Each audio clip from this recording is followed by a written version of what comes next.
Aubin à la 7e place, Marvin Musquin termine 8e, devant Sean Simpson, Tommy Searle 10e. Autre français, Xavier Bock termine 11e, Steven Frossard 12e. Voilà un petit peu pour les Français. Dans les points, on a également Grégory Aranda qui termine 17e. Allez, dans quelques instants, le départ de la deuxième course. La pluie a cessé de tomber, mais les conditions sont complètement exécrables. Oui, oui, c'est clair. Et là, ça va être d'autant plus difficile puisque la pluie s'est effectivement arrêtée. Mais bon, il va y avoir des ornières très profondes. Et j'espère qu'il n'y ait pas trop d'eau sur le circuit, de façon à ce que ça ne recouvre pas les ornières. Et ça, c'est le gros souci, je crois, qu'ils ont déjà eu en première manche et qui risque d'avoir encore plus en deuxième manche. Donc je crois qu'il y a pas mal de choses qui vont se passer dans ce manche. À mon avis, il faudra bien être attentif. Ouais, ça va être vraiment très difficile. On voit ici Tommy Searle, le Britannique, qui fait sa dernière saison en Europe. L'année prochaine, il part aux États-Unis où il roulera le championnat américain de motocross. Très performant, Tommy Searle, on l'a vu déjà à Valkenswaard lors des qualifications également, où il s'est classé à une brillante deuxième place derrière Tyler Rattray, le leader du championnat. Voilà, la grille de départ donc de cette deuxième manche. Rattray, Boissière également a noté une belle performance d'Anthony Boissière qui avait gagné sa manche qualif. Malheureusement, en première manche, il a dû abandonner, Anthony. C'était vraiment difficile, hein. C'est difficile aujourd'hui puisque, eh bien, le classement peut changer à chaque tour, hein. C'est ça vraiment les surprises qu'on peut avoir avec ces conditions de pluie, de boue sur cette piste espagnole, hein, Frédéric. Oui, ça c'est les aléas de la boue, hein. C'est que ça peut changer d'un tour à l'autre, voire d'un virage à l'autre. Donc là, déjà la première manche, on a vu que les deux Français, Frossard et Jérémy Tarou, étaient très bien placés lors du dernier tour, à l'entame du dernier tour. Et en fin de compte, ils ont perdu pas mal de place. Donc tout peut arriver d'un instant à l'autre. Allez, départ dans quelques secondes maintenant de cette deuxième manche MX2. Allez, le BC de grille. Et on va retrouver justement tous ces pilotes de la catégorie MX2 pour le deuxième débat. On voit à l'image Rui Goncalves, le portugais. Là, c'est Davide Guarneri qui fait un très bon départ sur la Yamaha. À l'extérieur aussi de Taylor Rattray. Et une nouvelle fois une chute dès ce deuxième BC de grille. Allez, c'est Davide Guarneri donc leader, Stephen Sword est deuxième. Et on a vu également passer Nicolas Aubin aux alentours de la 4e place. Donc, comme la première manche, hein, dès le premier virage, il y a eu un gros carambolage et là à nouveau notre carambolage. Je crois que les conditions vont être vraiment très difficiles. Allez, c'est parti donc Davide Guarneri, c'est la bonne option pour lui, hein, puisqu'il avait quand même signé une 3e place en première manche. Il est leader de cette course. Un autre pilote ici en difficulté. Vous voyez un petit peu comme le circuit a évolué. La pluie qui n'avait cessé de tomber dans la première manche. Il y a eu entre les deux la manche MX1. Et nous nous retrouvons là pour la deuxième course, la dernière course MX2. Il est vrai que là, les conditions sont difficiles, quasiment impraticables, hein. Oui, c'est sûr. Et puis on voit depuis tout à l'heure des pilotes qui calent, qui tombent et qui n'arrivent pas à repartir. Le problème qui se passe sur les moteurs 4 temps. Là, on voit David Guarneri qui a vu. Et Nicolas Aubin, regardez là-bas à l'intérieur. Nicolas Aubin à l'intérieur, oui. Nicolas Aubin qui se bat pour la première place, hein. Donc j'étais en train d'expliquer que oui, les moteurs 4 temps, effectivement, dès qu'ils s'arrêtent comme ça, subitement, avec la réaction chaud-froid, ils ont vraiment du mal à redémarrer et on voit beaucoup de pilotes, comme la première manche, qui ont du mal à repartir. Allez, donc le classement pour l'instant, Stephen Sword a pris la tête. Il devance Nicolas Aubin deuxième. Alors que Davide Guarneri a eu quelques soucis dans la montée. Il est passé à la 3e place maintenant. Attention ici, Anthony Boissière qui vient une nouvelle fois de chuter. Mais malheureusement, Anthony Boissière qui est arrêté et qui va encore avoir du mal. Ça a été une dure journée pour lui, puisque hier lors des qualifications il s'était quand même imposé dans sa manche qualificative. Il y avait de bons présages pour ce dimanche. Et malheureusement une nouvelle chute donc pour le français du team KTM HDI. On voit Nicolas Aubin là qui prend la première place. Stephen Sword est tombé. Stephen Sword coincé. Tyler Rattray également présent. Il est à la 2e, 3e place en repartant en même temps que Stephen Sword. Alors là, c'est la bonne nouvelle, hein, côté tricolore, puisque Nicolas Aubin est maintenant en tête de cette deuxième manche ici à Bellpuig, en Espagne. Ah, ici, on a Nicolas Aubin, donc. Elle est bien debout, c'est la position à adopter, hein, Frédéric. Oui, là, de toute manière, dans la boue, c'est ça. Hein, il faut absolument être le maximum de temps debout, quitte à perdre un peu du temps et bien regarder où on met les roues, mais il faut être debout. Bon, ceci dit, derrière l'écran, c'est toujours facile à dire. Hein. Là, on peut apercevoir, comme je le disais, des ornières hyper profondes. C'est Michael Musquin ici qui est bloqué. Le frère de Marvin, pilote du team Honda NGS, Michael. Ah, dans des conditions comme ça, c'est des pilotes d'enduro qu'il aurait fallu mettre. Ah, certainement, ouais, on aurait pu avoir d'autres bonnes surprises. C'est des conditions enduristes totales. Hein. Prendre le temps, bien regarder où on met les roues. Allez, Nicolas Aubin, donc leader de cette deuxième manche. Attention à ne pas faire d'erreur surtout. On voit ici son mécanicien. Du team à Richie Racing. Là, c'est hallucinant, hein, les ornières, comment elles se sont creusées. Et 30 minutes, il reste 30 minutes dans des conditions pareilles, ça va être vraiment difficile. Vous avez vu déjà le début de course où il s'est passé pas mal de choses en très peu de temps. Et je crois que la course va être dans sa totalité. Attention ici l'attaque de Stephen Swart sur Davide Guarneri. Stephen Swart qui vient de reprendre la deuxième place. Davide Guarneri troisième maintenant. Et déjà plus de lunettes, hein, pour le pilote Kawasaki. Attention cette montée, Nicolas Aubin qui est bloqué en bas. Nicolas Aubin qui perd sa première place, Stephen Swart bloqué également. Et c'est bien donc Davide Guarneri, l'Italien, qui se place en tête. Oh, les difficultés pour tous ces pilotes. Je crois que ça va être l'endroit le plus critique du circuit et de toute la manche. Hein. À mon avis, ça va se passer dans ces montées. Alors là, la bonne option, c'est pour Davide Guarneri qui s'en est sorti très bien au niveau de cette montée. Nicolas Aubin bloqué, tout comme Stephen Swart qui perd leur place de leader. Allez, donc Guarneri qui vient tout juste de passer en tête devant Aubin. Rattray non plus n'est pas passé. On n'a pas vu Tyler Rattray. On ne l'a pas vu passer, effectivement, alors qu'il n'était pas trop mal parti. Et alors que Antonio Chiroli, quant à lui, il est un petit peu plus loin, aux alentours de la 15e place en ce début de course. Allez, il était pointé 5e là, mais il avait fait lui aussi une erreur. Il est en train de remonter à Antonio Chiroli. Et Nicolas Aubin à la peine dans cette montée, qui demande l'aide, bien sûr, des commissaires. Dans des conditions pareilles, c'est horrible de voir le temps qui s'écoule, les pilotes qui passent. Et de rester coincé, c'est vraiment très très très difficile. Et surtout quand on part dans un rythme de course et d'un coup on est bloqué comme ceci. Exactement. Maintenant ce qui serait souhaitable, c'est de voir Nicolas repartir. Il ne faut absolument pas qu'il s'arrête, puisque en l'espace de 5-6 minutes, il s'est passé énormément de choses et il faudrait absolument qu'il continue, qu'il aille au bout.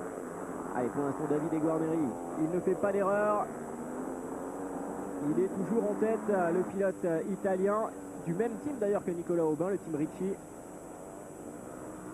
Davide Guarneri que l'on avait vu pour la première fois, sur la première marche du podium, c'était l'année passée à Namur. Il avait gagné son premier Grand Prix. Et là, il est bien parti pour gagner le Grand Prix puisqu'il fait troisième en première manche. Il est en tête de cette deuxième manche. Et étant donné que Tyler Rattray est bien loin au classement, Antonio Chiroli également, là la bonne option c'est pour lui, hein, pour l'Italien. Il ferait la bonne opération du jour. Hein. Bon, on voit Michael Musquin revenir à pied, apparemment sans sa moto. Voilà, il vient donner les infos à Bruno Losito et à son papa.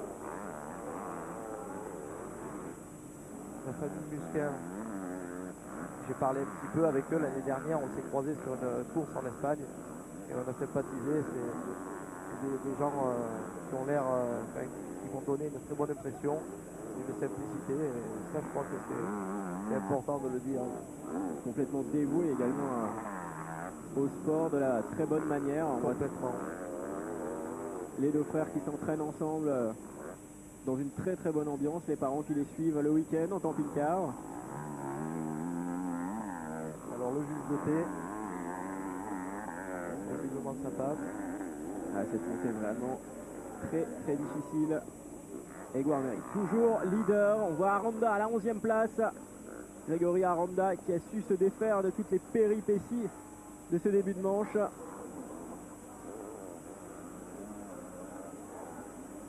Alors là, c'est des difficultés pour les pilotes. Est-ce que ça peut également être difficile pour les machines, ce genre de conditions? Absolument, absolument. Et tout à l'heure, j'y pensais, surtout les 250, les moteurs sont mis à rude épreuve et c'est clair que tout peut arriver. Bon, maintenant, c'est des motos qui sont préparées vraiment au millimètre. Mais une panne électrique surtout, je pense. Plus qu'une panne mécanique peut arriver à n'importe quel moment.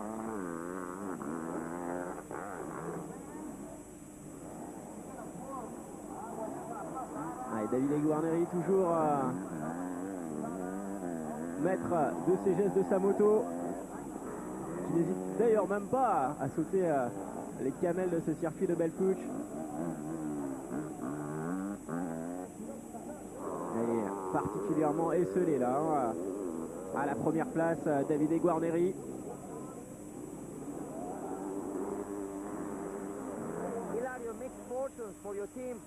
Rendez-vous du côté du paddock avec Daniele et le manager du team Ricci.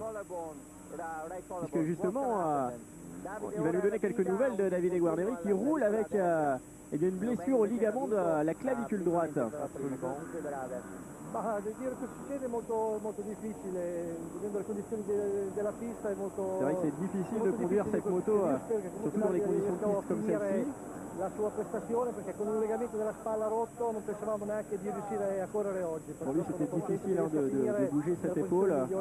Maintenant je sais pas, enfin, je ne veux pas non plus prendre me faire l'avocat du diable, mais bon, peut-être ça le sauve des conditions comme ça, puisque c'est pas forcément des conditions physiquement difficiles. Je pense que c'est plus, il aurait plus eu du mal sur un circuit rapide avec des gros trous, on arrive très fort au freinage. Mais bon, je ne dis pas que c'est facile, mais peut-être ça l'a aidé. Maintenant, le plus important, c'est rester concentré, hein, ça c'est sûr. Hein. Et en tout cas, il s'en sort très bien là, Davide Guarneri, sur ce début de manche. On voit en tête, solide leader, effectivement. Il continue à sauter. Enfin, alors, là, au niveau du classement, voilà. Moni est deuxième et c'est Gauthier Paulin qui fait une belle opération. Il est troisième pour l'instant. Marvin Musquin septième. Ça, c'est la bonne opération pour Gauthier Paulin. On avait du mal à le voir au sommet des classements depuis le début de la saison. Peut-être a-t-il saisi l'opportunité aujourd'hui de faire une belle prestation, une belle performance sur ces conditions difficiles, sur ce circuit très difficile de Belle-Pouch. Mais de toute manière, c'est clair qu'il y a une opportunité à saisir. Gauthier est pas trop mal parti. S'il fait un peu attention, bon, pourquoi pas, hein, il y a quelque chose à faire. En tout cas, ça serait vraiment bien. En tout cas, il a les bons conseils d'un coach avisé, la personne de Jackie Vimon quand même. Oui, puisque en plus Jackie était très rapide hein, dans la boue. Il ne faut pas l'oublier, c'est un des pilotes au monde le plus rapide. Hein. Alors bon, je crois que s'il y a quelqu'un qui doit lui donner des bons conseils, c'est bien Jackie. Visiblement, il a l'air de les écouter. En tout cas, ce qu'il lui a donné. Voilà, pour l'instant, troisième place donc pour Gauthier Paulin, qui a récemment, donc cette année, pris les commandes d'une Kawasaki du team Molson, le team britannique. Et ça se passe plutôt bien donc pour Gauthier. Il s'était blessé tout de même à Valence en début de saison au niveau d'une phalange. Il a été arrêté 3 semaines. Il a repris l'entraînement, mais apparemment dans de bonnes conditions actuellement Gauthier. On voit ici Antonio Cairoli 11e donc. C'est difficile là pour l'Italien, champion du monde en titre. En tout cas, on a un Cairoli 11e et un Tyler Rattray inexistant également aux alentours de la 16e, 17e place. Hein. Oui, c'est ça. En fait, les pilotes des avant-postes de la première manche se retrouvent derrière la deuxième manche. Donc, tout peut arriver encore. Donc, effectivement, Davide Guarneri est actuellement virtuel vainqueur de ce Grand Prix. Exactement. Ce serait son deuxième victoire de Grand Prix dans sa jeune carrière, après celle de Namur l'année passée. Allez, Antonio Chiroli, donc 11e, Tommy Searle 12e. Vous voyez un petit peu les prétendants au titre qui ont eux aussi des difficultés. Nicolas Aubin, la mauvaise nouvelle, il est 18e, Nicolas, alors qu'il était en tête. Xavier Bock 19e, Tyler Rattray 20e, voyez-vous, à 2 tours du leader. Attention ici, l'erreur de Davide Guarneri, qui se rattrape brillamment. Vous voyez, hein, tout peut arriver en une fraction de seconde, hein, il faut être très très attentif. C'est pas le coup d'aller vite, hein, en fait. Hein. Regardez, on voit Davide Guarneri qui prend son temps, qui regarde où il va mettre les roues.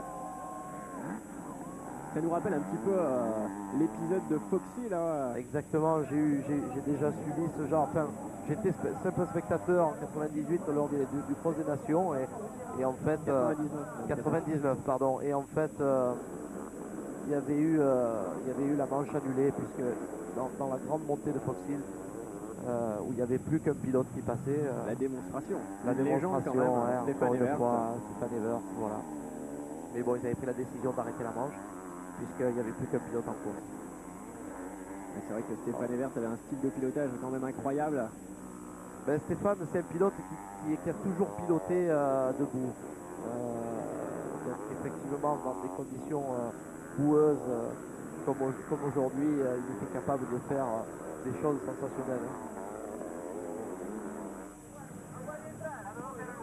On voit ici justement un pilote au paddock, les lunettes enlevées. C'est vraiment difficile de les reconnaître. Il reste 20 minutes de course encore.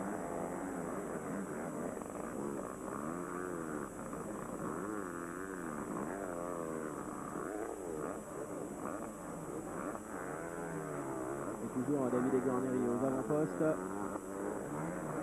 La remontée également d'Antonio Chiroli.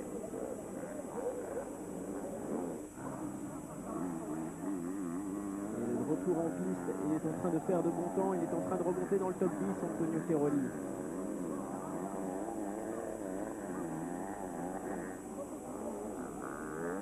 Nous avons également quelques questions pour vous, Frédéric, on va en profiter là. On nous demande justement une question de Ludovic Luquin qui nous demande s'il va vous revoir sur une piste de supermotard. Ça m'étonnerait, peut-être en fin d'année pour le supermotard de Mété. Et le motor show de Bologne. Ça sera sûrement les deux seuls supermotards auxquels je vais participer, mais autrement pas de mondial de France. D'accord. J'aurais bien aimé, mais bon, on ne peut pas être et avoir été, comme je dis toujours. Et bon, c'est difficile maintenant, hein, le niveau a encore augmenté, donc voilà, j'ai pris la décision de faire quelques courses internationales, mais qu'en fin d'année. Une petite pause dans le rythme moto. Exactement. De votre côté, Frédéric. Et là, c'est vrai qu'il faut l'avoir, la foi, quand on arrive dans des conditions comme ce Grand Prix. C'est ce que j'allais Prix. dire. Dans ces moments-là, je suis vraiment content d'être derrière le téléviseur et de regarder les pilotes en découdre. Et en plus, c'était vraiment des conditions que je n'affectais absolument pas. Bon, il fallait le faire, hein, attention. Hein, dans ces moments-là, on fait le métier, on se fait absolument pas plaisir et on fait le métier. Et bon, voilà, il fallait faire le métier, mais croyez-moi que c'est vraiment très très difficile. Vous en connaissez des pilotes qui justement appréciaient la boue comme ceci? Alors, je sais que pour reparler encore une fois de Jackie Vimon, puisque bon, j'ai jamais couru avec lui, mais je l'ai côtoyé très longtemps. C'était, je crois, un des seuls pilotes au monde à être heureux quand il pleuvait. Et il y a eu un Grand Prix comme ça l'année où il est champion du monde, je crois, où il met un tour au deuxième, qui était en la personne de Michele Rinaldi. Donc dans la boue, et Jackie était traitable. Michele Rinaldi qui est maintenant manager du team Yamaha en Europe, en championnat du monde, avec Josh Coppins et David Philippers. Le MX5, vous retrouvez également sur Motors TV en rediffusion pendant la semaine. Donc MX2, MX1, ne manquez pas les rendez-vous. Si vous voulez les horaires de diffusion et de rediffusion, c'est sur le site internet motorstv.com, tout comme le forum et les questions que vous pouvez continuer de nous poser. motorstv.com, forum, rubrique MX. Nous vous ferons un plaisir d'y répondre. Et justement, on en parle du forum. Et Gilou qui nous pose une question. À quand une équipe aux 24 heures du Mans composée de Fred Bollet, Michael Pichon et JMB, puisque il y a 2 semaines, c'était Michael Pichon à nos côtés. Et Michael nous disait qu'il avait envie justement de piloter un petit peu des motos de route, motos de vitesse, et notamment pourquoi pas une équipe avec vous, Fred et JMB. Eh bien pourquoi pas, il faudrait déjà leur poser la question. Je ne sais pas si vraiment ils seraient partants, mais en tout cas ça serait une belle histoire. Pourquoi pas, 3 pilotes de cross, ex-crossman qui ont été champions du monde à des périodes différentes, qui font de la vitesse. En tout cas pour ma part j'en ai toujours un peu fait. Puis ça reste dans mon programme, l'endurance d'ici dans le futur. Donc oui, ça me brancherait bien. À voir. Bonne idée. Eh bien c'est noté, Frédéric. Peut-être qu'il vous écoute. Donc Michael, JMB, peut-être. Vous avez déjà trouvé votre coéquipier en tout cas, hein, Frédéric, vous êtes prêt? Ouais. Ben voilà, s'il m'écoute, on en discutera plus tard. Mais bon, c'est vrai que ça serait une bonne idée. Allez, on repart à la course avec à l'image Stephen Sword qui était pendant quelques minutes en tête de cette deuxième manche. Il a rétrogradé, il a fait une erreur, des difficultés justement dans cette montée, une sorte de montée impossible. Il est 8e pour l'instant. C'est la montée en fait, tout se passe dans la montée. Et j'ai cru apercevoir une trace à l'extérieur. Alors combien de temps elle va rester à peu près propre, je n'en sais rien, mais visiblement c'est celle-là qu'il faut prendre. Et ne surtout pas s'arrêter au pied de la montée, mais plutôt s'arrêter dans le virage, regarder où on met les roues. Donc voilà, alors là c'est ce qu'il ne faut pas faire. Je crois que c'est Kiroli.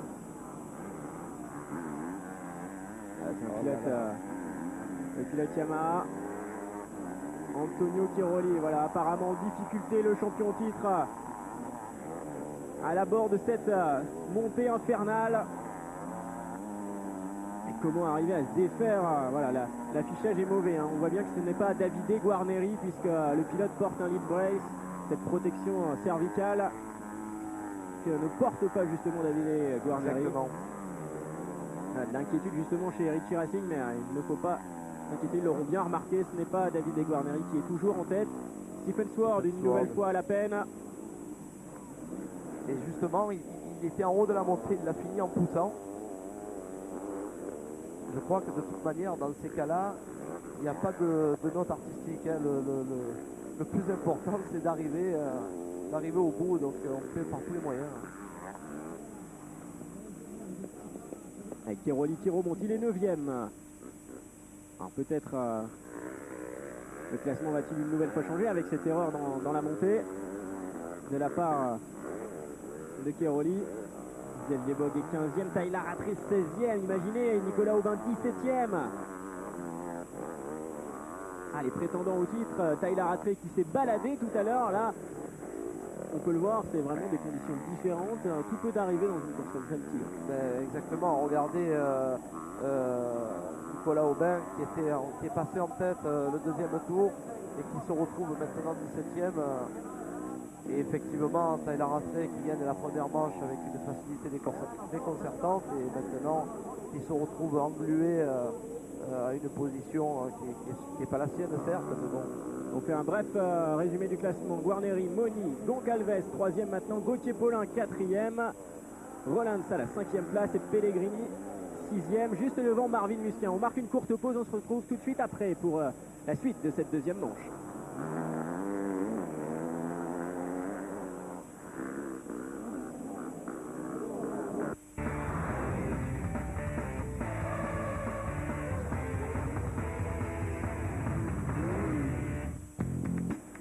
Attention, voici Hamilton dans V8 Supercar. Alors on ne vous parle pas de Lewis Hamilton qui viendrait disputer le prestigieux V8 australien.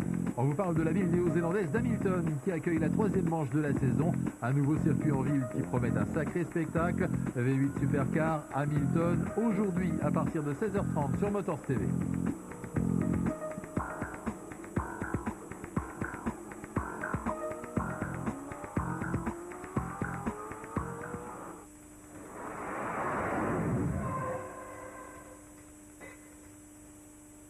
Immobilier, bourse, assurance vie.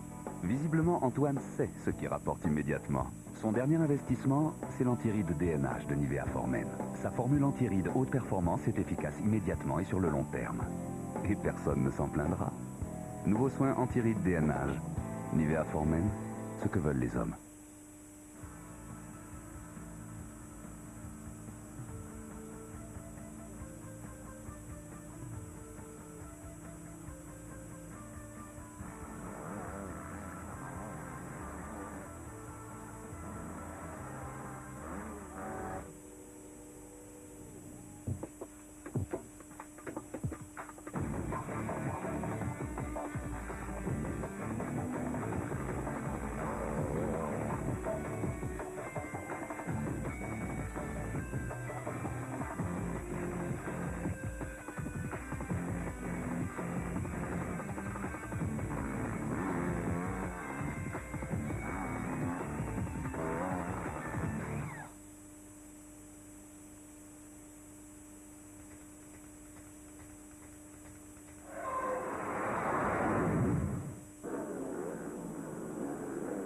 Retour à Belpouche en Espagne pour cette deuxième épreuve du championnat du monde de motocross. Actuellement, c'est Davide Guarneri, le leader, qui devance Manuel Moni.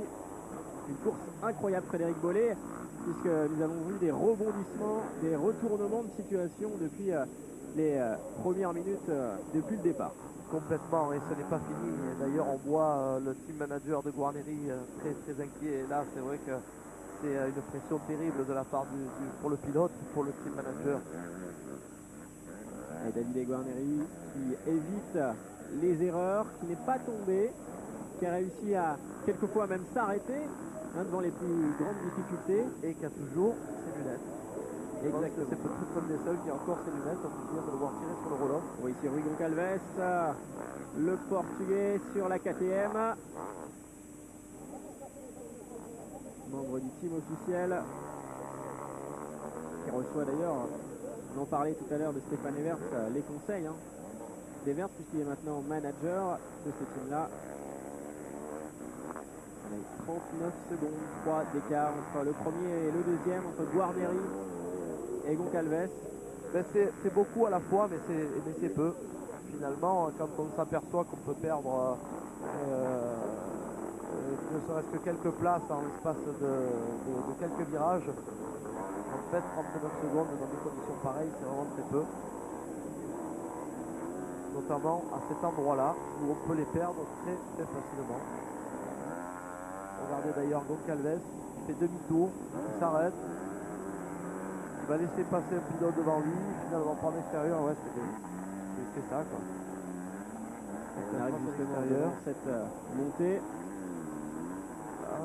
Et attention ici, justement l'erreur de Rui Goncalves sur la KTM qui lui non plus n'a pas échappé justement. Regardez, il glisse carrément, littéralement. Voilà, lui il glisse, la moto glisse. C'est vraiment infernal à ce niveau-là du circuit. Alors c'est quoi la bonne solution, Frédéric? La bonne solution. Le problème c'est que tout à l'heure on a vu cette trace extérieure qui était assez propre. Maintenant pas mal de pilotes donc effectivement l'ont prise, elle s'est détériorée. Alors il faut faire entre les pilotes arrêtés qui sont en bas du virage. Les pilotes, c'est vraiment la meilleure solution, c'est ne surtout pas s'arrêter, Et regardez, on a vu à l'image tout à l'heure Gauthier Paulin, le voici Gauthier, debout, comme vous l'avez dit, il a dû recevoir les bons conseils de Jackie Vimon. Il est debout sur sa Kawasaki, Gauthier, il est à la 3e place pour l'instant. On reconnaît son grand gabarit. Et notamment sa tenue rose, en hommage justement à Jackie Vimon. Un petit clin d'œil en hommage à Jackie. Ah c'est sûr même, c'est sûr. Ça marque son équipementier qui lui a confectionné cette tenue spécialement pour lui. La chute là justement de Gauthier. Je crois qu'on va arrêter de discuter et de dire ce qu'il faut faire. Et chaque fois qu'on a un pilote à l'antenne, il tombe. On était justement avec Fred, justement le mécanicien de chez Molson. C'est bon, il est reparti visiblement. Voilà, pas de souci. Il vient de quitter ses lunettes. Voilà, comme il nous l'explique, c'est difficile pour tout le monde. À chaque tour, tout peut changer. est très très stressé, forcément. Le chef mécanicien français de chez Kawasaki, Molson. Et regardez la boue qu'il a sur le visage, ça doit être terrible. Allez, Gauthier Paulin, troisième pour l'instant donc de cette deuxième manche, deuxième épreuve du championnat du monde cette saison en Espagne. Et même côté paddock, on a l'impression de faire du super motard en repartant sur la partie bitumée en glisse. Allez, on a ici Antonio Cairoli qui a dû faire une nouvelle erreur. On le voyait secouer son gant à 8 minutes de la fin. Antonio Cairoli pointé 14e. Voilà, regardez, il secoue justement. Il essaye en fait de faire tomber la boue qui l'empêche de tenir le guidon. Alors là, la petite astuce de Fred Bollé, c'est enlever les gants. Ben, c'est enlever les gants tout simplement. Hein. Je veux dire, au bout d'un moment, il n'y a plus de solution. Et la solution, il faut la trouver, c'est celle-là. Enfin, en tout cas, moi, ça avait marché. Anthony Boissière ici. Et vraiment député. En première manche, on a vu un pilote les enlever. Ah non, c'est pas dans le MX1, pardon. Qui sera retransmis cette semaine sur Motors TV. C'est vrai que les conditions étaient dantesques ce week-end. Allez, une petite démonstration de Cairoli. On va faire quelques plans avec lui. Et sur le forum, une autre intervention. Marine Fura qui nous lance un petit message et nous salue en nous précisant justement que son papa, Patrick Fura, eh bien, est adoré également ces conditions dantesques, la boue. Patrick qui roulait il y a quelques années également. C'est vrai, Patrick qui était un très très fin pilote et fatalement roulait très très bien dans ce genre de conditions de course. À croire qu'il n'y a que les personnes un petit peu plus anciennes qui aiment la boue. Oui, maintenant ancienne, on est plus difficile, Fred. Ou du Nord. On est peut-être un peu difficile, effectivement, on est un peu difficile. C'est vrai que les motocross d'antan... Regardez la moto, elle est littéralement recouverte par la boue. C'est vrai qu'autrefois, ça c'est du motocross, Frédéric. On y est? Je sais pas. Oui, de toute manière, il faut y aller. Hein. La course n'est pas annulée, ils n'arrêtent pas la manche et il faut aller au bout. Hein. C'est ça, les pilotes professionnels ne sont pas là que pour se faire plaisir. Et il faut le rappeler. Hein. Et souvent, on m'a posé la question en me disant que le métier que je faisais, c'était bien parce que je faisais ma passion, mon métier. Mais bon, voilà, des fois, la passion, c'est pas que du bonheur. Et justement, c'est le bonheur apparemment pour Davide Guarneri. Il est toujours en tête, lui. Il ne fait pas d'erreur. Il a enlevé les lunettes maintenant. Ça y est, ça c'est fait. Mais il est leader de la course et virtuel vainqueur du Grand Prix maintenant. Et oui, virtuel vainqueur. Donc c'est lui qui fait la bonne opération.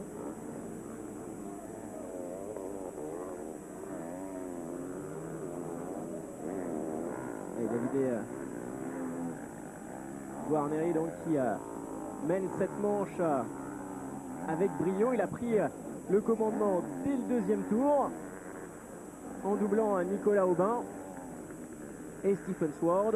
Et ensuite il a enchaîné les tours en tête. Et il reste 5 minutes encore, plus 2 tours. Et l'hécatombe une nouvelle fois dans chaque montée. Attention ici. Ça va être difficile justement, doubler les pilotes retardataires, éviter les motos qui... Et oui, le problème c'est bloqués. Il y a des traces, des ornières qu'on doit prendre, que les pilotes doivent prendre, mais bien souvent il y a un pilote arrêté dedans, donc il faut se décaler. Et c'est là où ça devient hyper compliqué et limite de passer, quoi.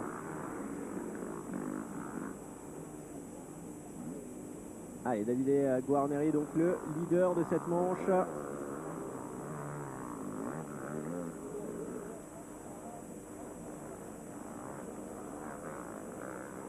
Deuxième position, l'autre Italien, Manuel Moni.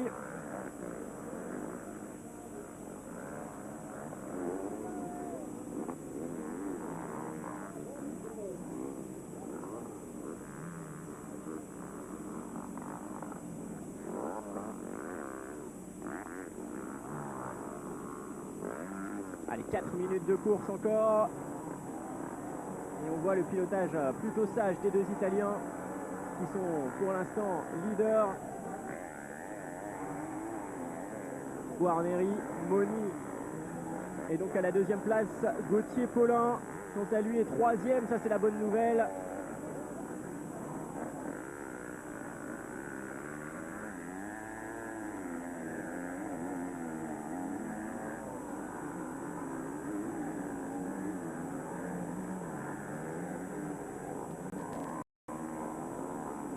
La pluie s'est abattue ce dimanche sur Belpuig et les pilotes comme ce champion Antonio Cheroli ont dû subir des conditions dantesques. Regardez Antonio Cheroli qui demande justement à son concurrent de se pousser. Il avait attendu quelques secondes. Et il n'a pas tort. Et Antonio Cheroli qui est en train de remonter. Il a fait plusieurs erreurs dans cette manche. Il est 12e maintenant. Il était reparti 14e tout à l'heure. Alors que nous avons une petite surprise aujourd'hui puisque Mickaël Pichon vient de nous retrouver. Nous l'avons en ligne au téléphone. Mickaël, tu vas nous donner quelques mots justement sur les conditions de cette piste. Peut-être un petit avis, Mickaël Pichon. Là, c'est vrai que c'est un petit peu surprenant. Les conditions sont quasiment catastrophiques parce que déjà on reconnaît plus les pilotes et puis je trouve qu'au niveau de l'organisation, pas grand-chose a été fait entre les deux manches.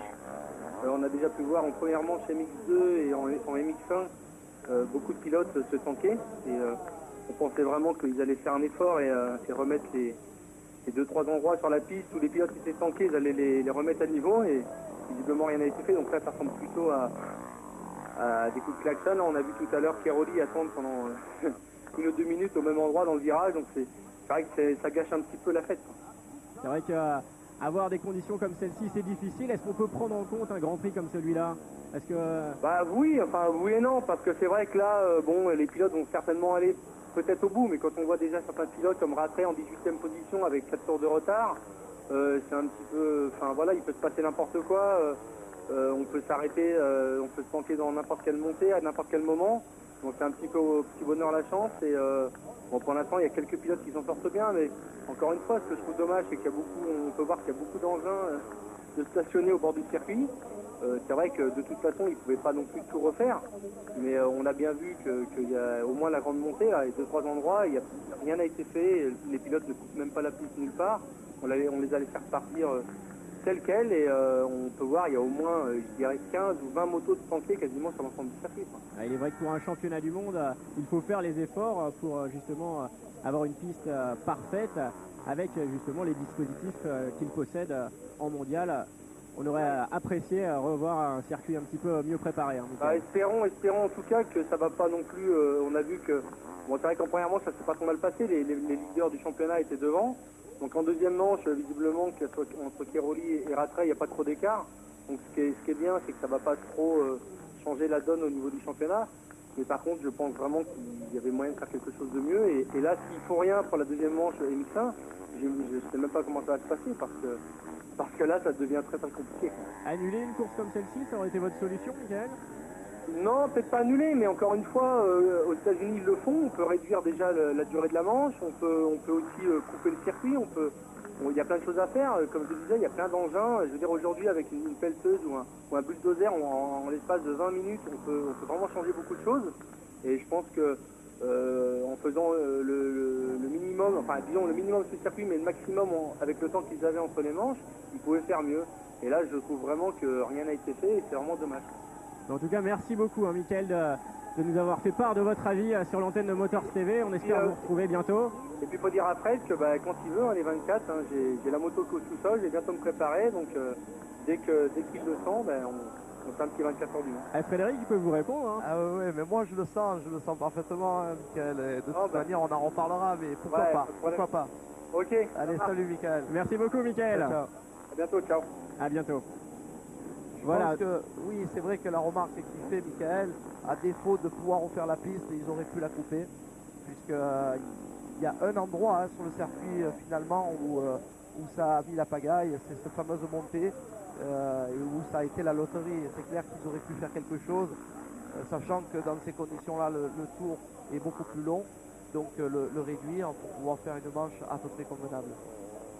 Exactement, voilà, c'était très sympa l'intervention. Hein. Merci Mickaël de nous avoir fait part justement de ces petites remarques. Mickaël hein, qui nous écoute lui aussi et qui avait bien écouté votre appel, hein, Frédéric, on l'a vu. Allez, on est dans les 2 derniers tours maintenant de cette ultime manche de la journée pour la catégorie MX2. On voit ici le Portugais Rui Goncalves sur la KTM.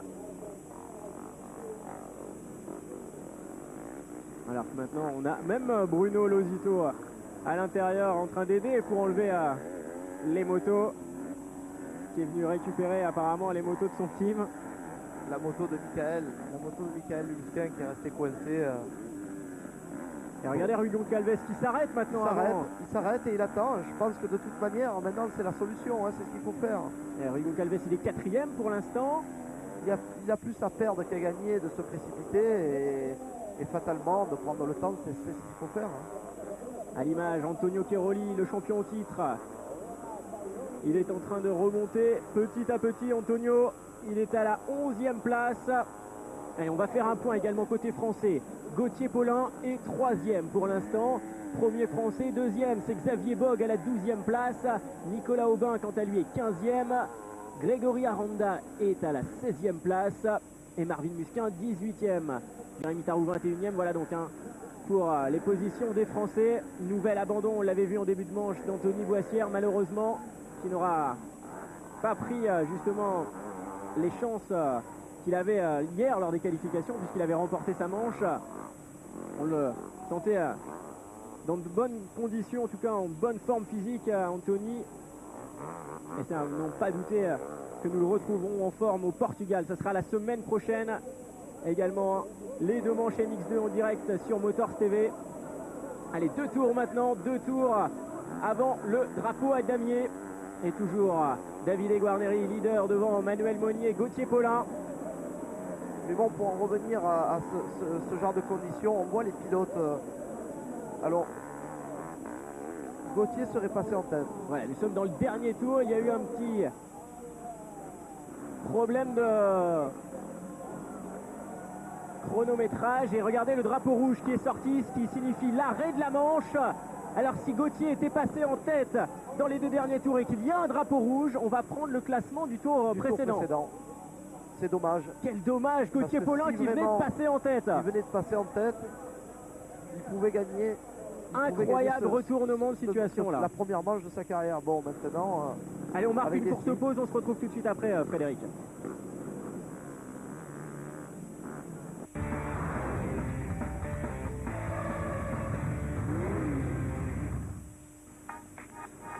Vous le savez, Inside Grand Prix, c'est votre magazine consacré à la présentation complète du prochain Grand Prix inscrit au calendrier du championnat du monde de Formule 1. Et le prochain Grand Prix, c'est le premier qui se déroulera en Europe, en Espagne, sur le circuit de Barcelone. Inside Grand Prix spécial Catalunya, c'est à vivre mardi 22 avril à 19h25 sur Motors TV, bien sûr.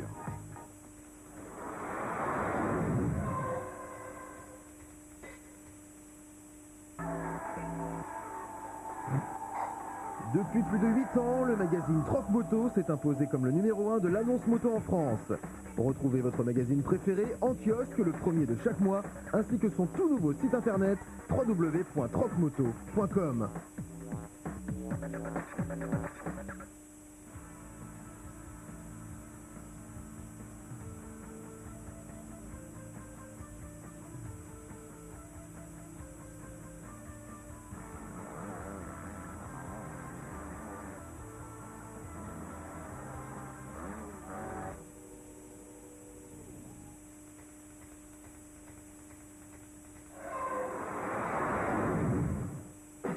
Le motocross mondial avec Kenny.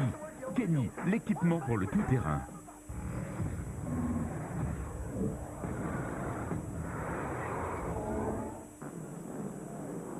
Allez, Frédéric Bollet, nous nous retrouvons justement toujours dans cette deuxième manche à Belcouche en Espagne.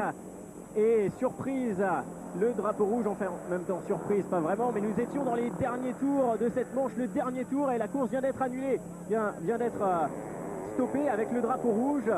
Donc à la fois je le comprends, c'est peut-être légitime. Bon, maintenant c'est dommage pour Gauthier puisqu'il venait de passer en tête visiblement. Alors, au niveau du règlement, ce qui se passe, c'est que quand le drapeau rouge est mis, la course est bien évidemment stoppée et on prend le classement du tour précédent. Alors, c'est vrai qu'on était plutôt enthousiaste de voir Gauthier Paulin en première position. Bien sûr. Ça, c'était sûr que ça allait être certainement sa première victoire de carrière en Grand Prix. Et le classement au tour précédent nous donnait donc eh bien, Davide Guarneri, premier, devant Manuel Moni, deuxième, et Gauthier Paulin, troisième. Bon, c'est tout de même un très bon résultat. Je crois que c'est quand même un bon résultat. Troisième Même place. un très bon résultat. Troisième place dans des conditions comme ça pour son deuxième Grand Prix. Bon, c'est pas la position du Grand Prix, mais c'est déjà beau une troisième place sur une manche. Et donc, il faut pas le négliger. Allez, voilà la course donc neutralisée qui se termine ici à l'issue du 10e tour. 10 tours donc qu'auront bouclé seulement 6 pilotes. Guarneri, Moni, Paulin, Goncalves, Rollins et Pellegrini.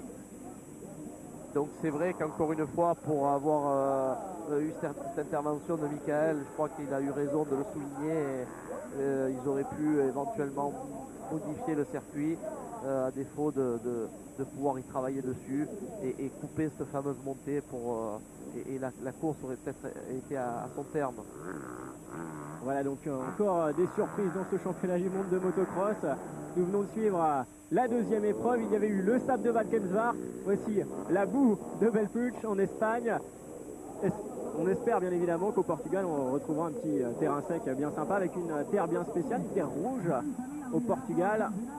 C'est sûr, mais bon, en ce moment en Europe c'est pas très beau et c'est vrai que les conditions sont difficiles pour ce mois d'avril. Mais ça serait le comble d'avoir les trois styles de course en l'espace d'un mois. Le sable, la boue et le sec très poussiéreux. On voit ici Antonio Chiaroli qui lui a été jusqu'au bout. Il a tout fait pour terminer cette manche. Ici en discussion avec Foxy, qui s'occupe un petit peu de toute l'organisation entre pilotes, podium, compétition. C'est la relation entre le paddock et l'organisation. Allez, le champion en titre qui allait très tiré. On voit ici Tyler Rattray également en discussion. Alors au niveau du classement général, il est en discussion avec Stéphane Evers, on le voit.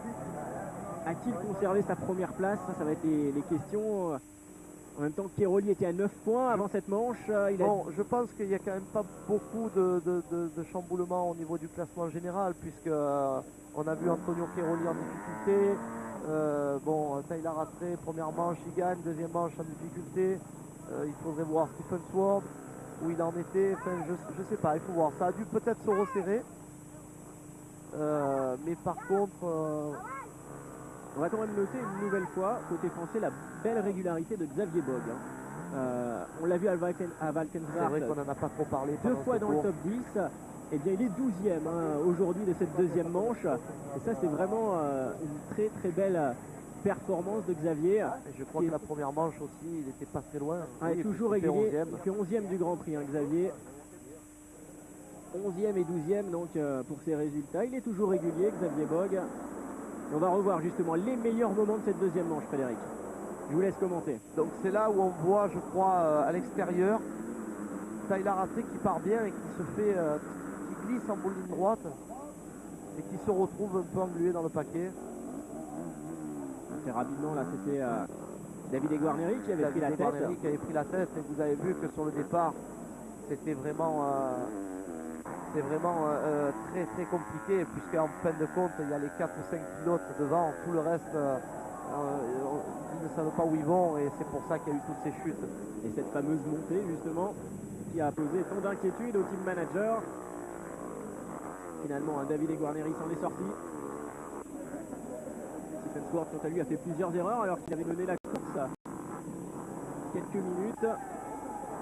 Et un petit peu l'hécatombe sur cette montée à palier de Belpuig. Et finalement, course stoppée, drapeau rouge, alors que Gauthier Paulin venait de passer en tête.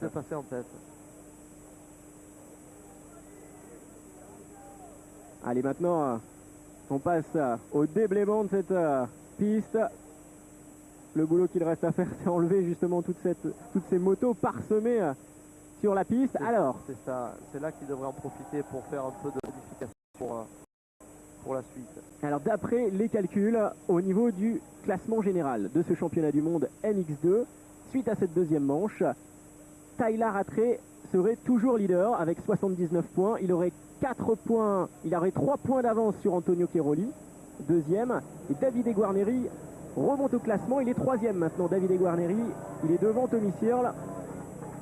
Il est en train de revenir justement par rapport à l'écart qu'il y avait sur Tyler Rattray, puisqu'il a 18 points de retard sur Rattray. Voilà en ce qui concerne le classement général du mondial. Le premier français, c'est Nicolas Aubin. Il est 8e. Xavier Bogue est 10e du mondial pour l'instant. Et Gauthier Paulin, avec sa belle performance en deuxième manche, 20 points marqués, est actuellement 14e du championnat du monde, juste devant Jérémy Tarou, 15e. Et oui, il rentre dans le top 15. Voilà donc pour le calcul de ce classement provisoire du championnat du monde NX2. Apparemment, On voit ici Antonio Cairoli. Cairoli qui n'est pas vraiment content. Je ne sais pas ce qu'il a, mais Il peut être assez déçu, c'est sûr, puisque là, il perd de nombreux points alors qu'il avait la possibilité. Là, son concurrent direct a fait des erreurs. Il était très loin au classement. Antonio Cairoli se devait là justement d'être aux avant-postes pour reprendre la tête du classement général. oui, c'est sûr, mais bon, ça ne tient qu'à lui à un moment donné. Et après, c'est la responsabilité de la direction de course d'arrêter la course, de la continuer. Donc bon, malheureusement, on se doit de subir et de... Donc je sais pas, bon, maintenant, c'est vrai que s'il avait fini, peut-être il reprenait Allez, beaucoup là, de points. on voit justement le classement du Grand Prix avec Davide Guarneri qui remporte donc son deuxième Grand Prix, le deuxième Grand Prix de sa carrière devant Manuel Moni et Stephen Swart, finalement, qui termine troisième. Antonio Cairoli ne montrera pas sur le podium, il termine quatrième. Antonio Cairoli juste devant Rattray, cinquième.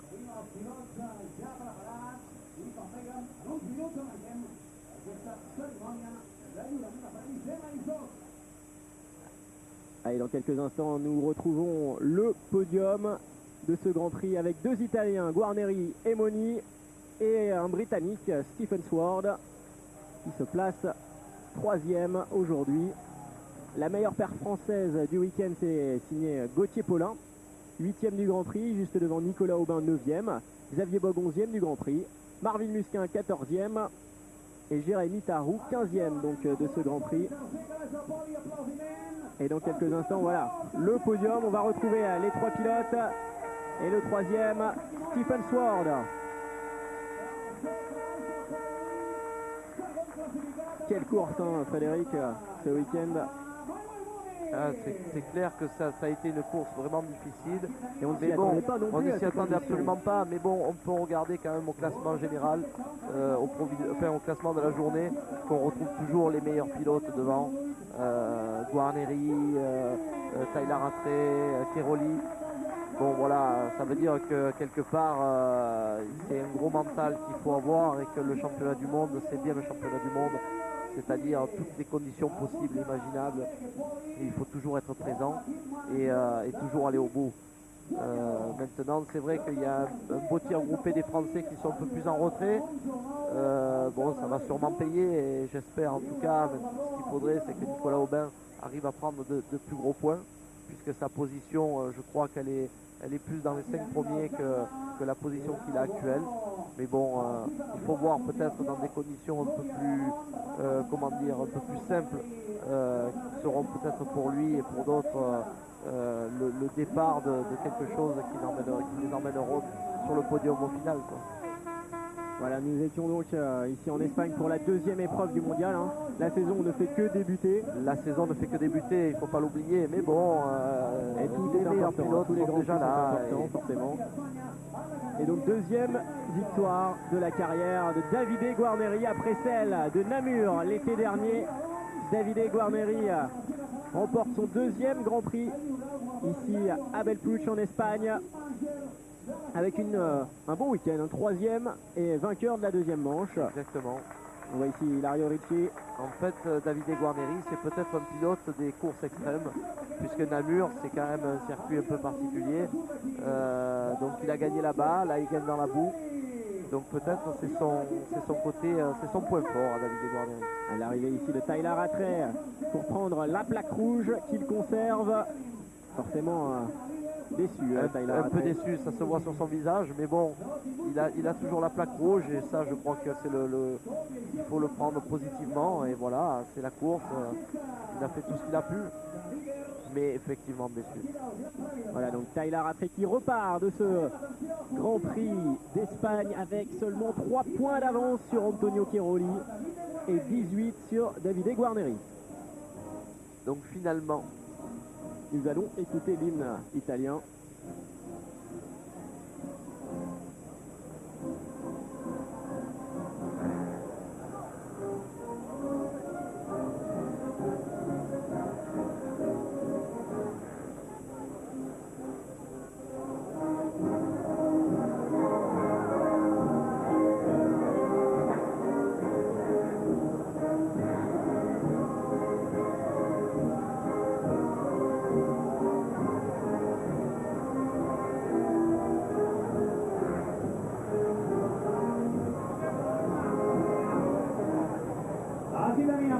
Tradition maintenant mondiale de motocross, l'hymne japonais pour Yamaha.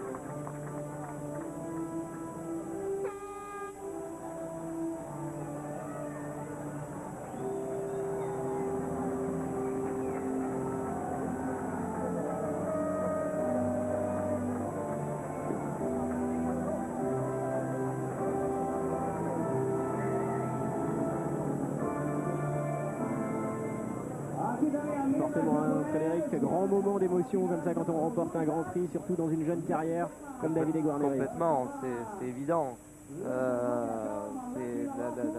L'hymne national de son pays n'est pas tout le temps, ne retentit pas tout le temps, en tout cas en plus quand c'est pour soi-même, donc c'est énorme, c'est énorme.